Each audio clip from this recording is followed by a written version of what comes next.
Good day everyone. So for today, I'll do a return demonstration on assessing the musculoskeletal. So let me show you the equipment that I'll be using. Ruler, tape measure, gloves, and alcohol. Now let's begin. So good day sir. Ako po si Chloe Ruiz, ang inyong student ngayong araw. So bale ko po bang malaman ang inyong pangalan at edad? Jacob Ruiz and 12 years old. Okay po, sir. So sa ngayong araw po is titingnan po natin ang inyong muscles, bones at joints po para po malaman natin kung meron po bang abnormal sa mga ito. So, bale, kailangan ko pong hawakan ang inyong ilang bahaging parte ng katawan para po malaman natin at masuri natin ng maigi po. Okay na po ba yun? Okay po. So I will now do a hand hygiene to prevent the transmission of microorganisms and wear a gloves to avoid infections.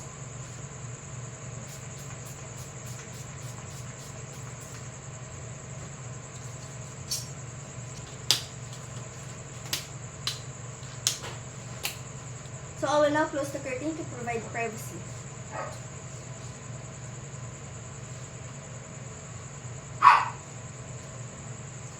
So sir, may mga tanong po ako sa inyo about po sa history nyo. Meron po ba kayong nararamdaman na masakit po or hindi nyo po maigalaw minsan? Or hanggang ngayon po, meron po ba kayong nararamdaman na masakit? Meron po ba kayong sports? Basketball. Na-injury na po ba? May history po ba kayo na injury? Okay po. So, history po ng, meron po bang muscle pain or may sakit po sa tuhod? Okay po. So now, I'm gonna inspect the muscles, bones, and joint. So first, I'm going to assess the patient muscles. I'm going to inspect the muscle size, muscle tendons for contractures. I'm going to inspect for fasciculation and tremors. I'm going to palpate the muscles of the patient while patient is at rest to determine the tone of the muscles and palpate the muscles of the patient while inactive or passive for flaccidity and also to determine the smoothness of the movement and also I'm going to assess the strength of the muscles of the patient, both sides. So first sa sternocleidomastoid naman po tayo. So sir, pwede po ba kayo muna umupo? So, bale po, ang gagawin po natin is titingin po kayo dito sa right side po. Sa left side niyo po. Tapos po, aanhin niyo lang po yung kamay ko. I-resist niyo lang po yung kamay ko. Okay po, sir. 1, 2, 3. Tumingin po na dito. Sa kabila naman po, tumingin po kayo doon.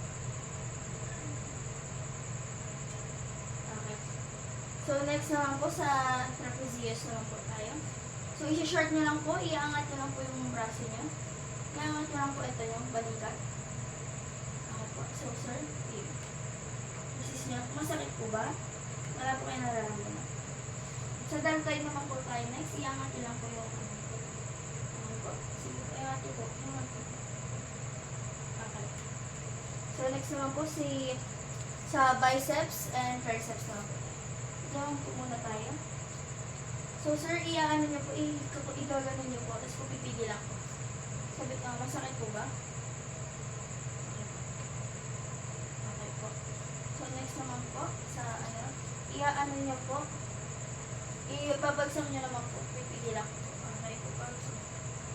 Okay. Sa kabila naman po.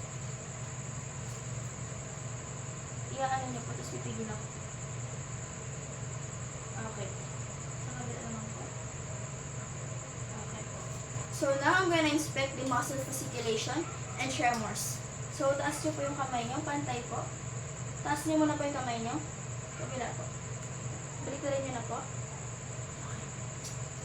So now I'm gonna inspect the wrist and fingers of the patient. So i-ano niyo po, i-isa po na po. Babay niyo na po yan. Pipigilan ko po. I-ano niyo po, i-close niyo po, pero po pipigilan ko. Okay po? Sa kabila naman po. Okay. So, i-close ko po yan. Then, i-wide nyo lang po. Okay po. Okay, 1, 2, 3. Masakit po ba? Okay. 1, 2, 3. Okay po. Bali po, ang gagawin niyo po ngayon is pipigayin niyo po yung kamay ko. Pipigayin niyo po yung kamay ko. Okay po. So po, higa na po kayo ulit. Bali po, hawakan ko po ito at iaangat ko po. Ibababa ko po, pero po iangat niyo. Okay po? Sige po. Angat niyo po. Okay po. Sa kabila naman po. Okay. So, iangat ko po, ibababa niyo po. Okay po. Okay po. Sa kabila naman po.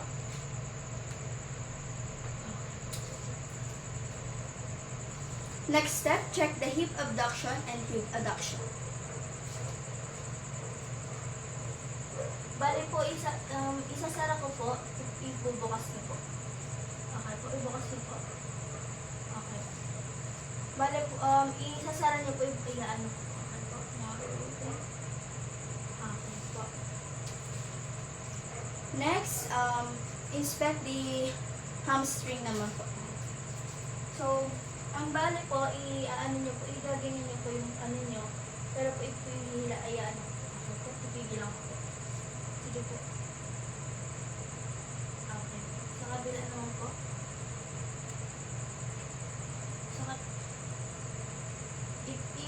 Ano niyo na po ngayon, i-straight niyo na po. Pipigil lang po. Sa kabila naman po. Wala naman pong masakit. Wala pong nararamdaman. Okay po. So, upon inspection, palpation, and observation, all of the muscles of the patient, from head to toe, there are no contractions, secretion, and involuntary movement. In muscle size, there are no signs and symptoms of muscle atrophy or hypertrophy. No clubbing muscles. In tone, it is nice and strong. In terms of strength, I can be able to rate off all the muscles of the patient 5/5 because the patient can resist my hand. So now I'm going to inspect the bone for normal structures and deformities and palpate the bones to check if there's any tenderness or any abnormalities. So sir, pwede po ba kayong tumayo? Tumayo. Okay po. Tumayo po kayo. I-straight body po. Okay po. Bale, as I observe, mas malaki po yung muscles dito ni patient. Dito po ba kayo nagsusulat, sir? Ito po ba yung laman ng hand niyo? Okay po. So, isa din po yun sa dahilan kung bakit mas malaki yung muscles ni patient dito. So, sir, titingnan po natin. Pwede po ba yung ating damit? Ganyan lang po. So, masakit po ba, sir? May nararamdaman po ba kayo? So, sir, pwede po ba kayong yumuko? Mag-cross po yung arms niyo. Arms po, tapos ilagay po dito yung kamay. Okay po. Tapos yukop po kayo. Yumuko pa po kayo. Bend po kayo. Bend over. Bend over pa po. Okay po. Okay po. So, as I observe, okay po. As I observe, the patient doesn't have any signs or presence of lordosis, scoliosis, or kyphosis po.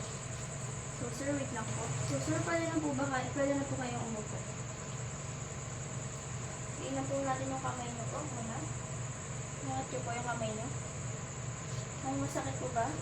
Wala pong hinahawakan. Wala po. Sa kabila po.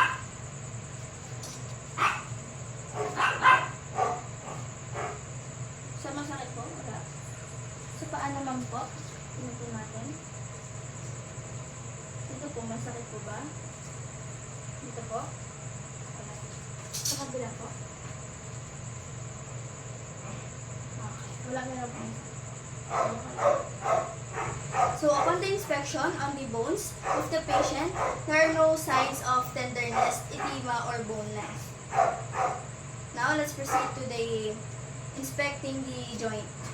So now I'm gonna inspect the joint for any swelling, tenderness, crepitus, or presence of nodules, and assess joint range of motion using two ruler.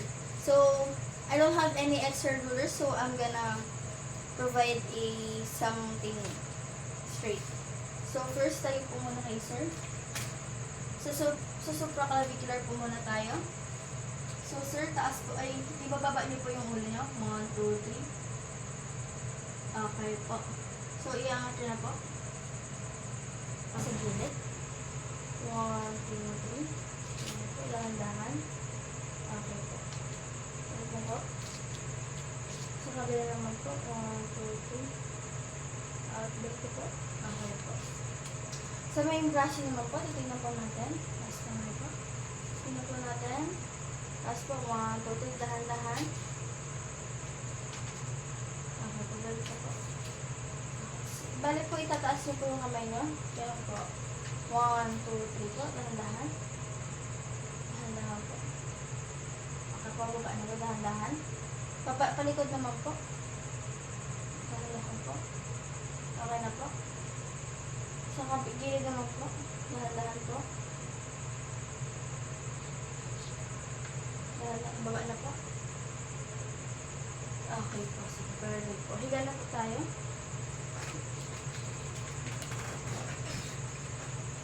So, sir, tataas ko po yung paa nyo. Titignan po natin. Sabihin niyo na po kung kaya nyo. Masakit po. Kung masakit po ba? Tignan po, masakit po ba pag inano? Okay po ba? Okay. So, tigilid niyo po natin. 1, 2, 3. Ayan po. Tigilid na po.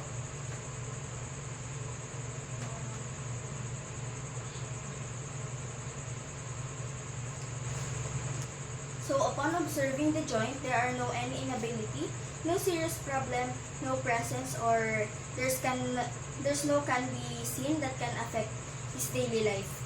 So, his daily living. So, I will now document it all. Thank you, sir, for your cooperation po. You can rest na po.